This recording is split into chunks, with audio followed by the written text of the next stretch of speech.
Mercedes Benz.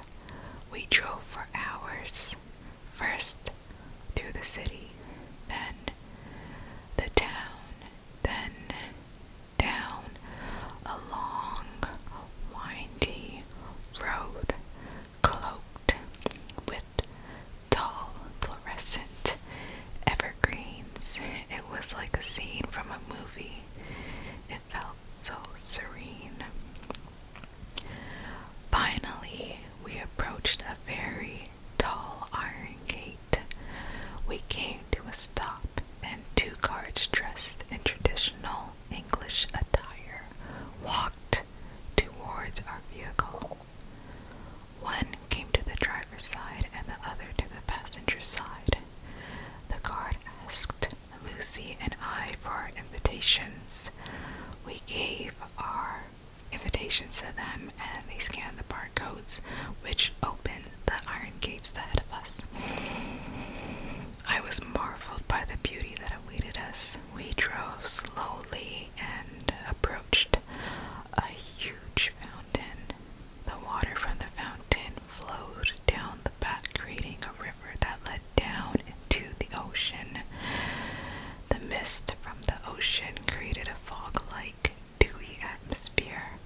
The venue consisted of two large buildings. One building was on the right side of the fountain, and then the other was on the left. The two buildings were connected by an enclosed bridge that went over the river. We parked our car in front of the building to the right, and we were greeted by a friendly valet man who took our keys from us. We made our way into the venue, which was brightly lit with a very tall glass ceiling. It was very spacious with sophisticated crown molded, decorated with hints of gold. We were ushered to our sweet seats because dinner was being served first. Waiters wearing white gloves danced elegantly across the venue, serving a buffet of the finest drinks and foods. The ambiance of the room started to shift as the sky darkened and the moonlight filtered through the glass ceiling.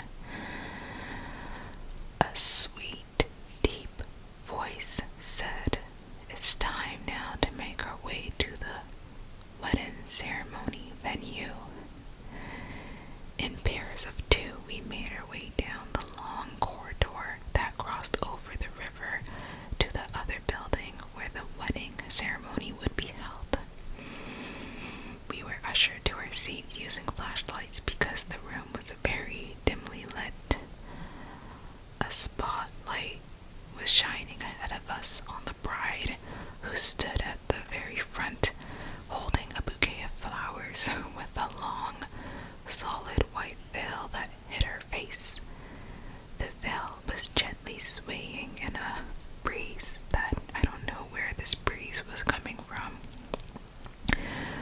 When we were all seated in the ceremony venue, a voice from the intercom announced that we should all rise. So we stood, and then we looked back towards the corridor that we originally came through.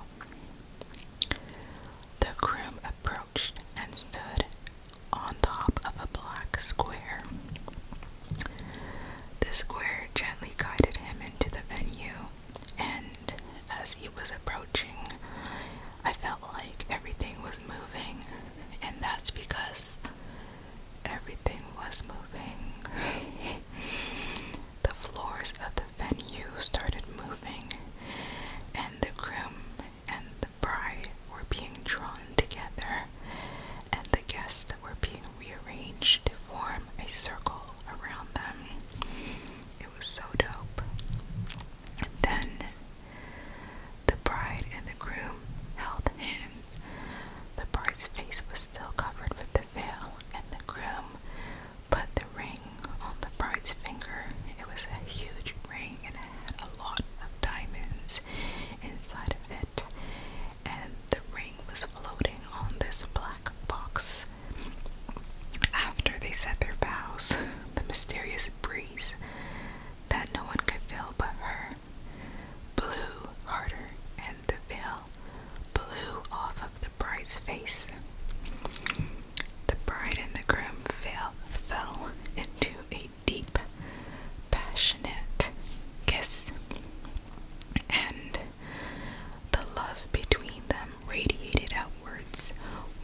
myself has never ended.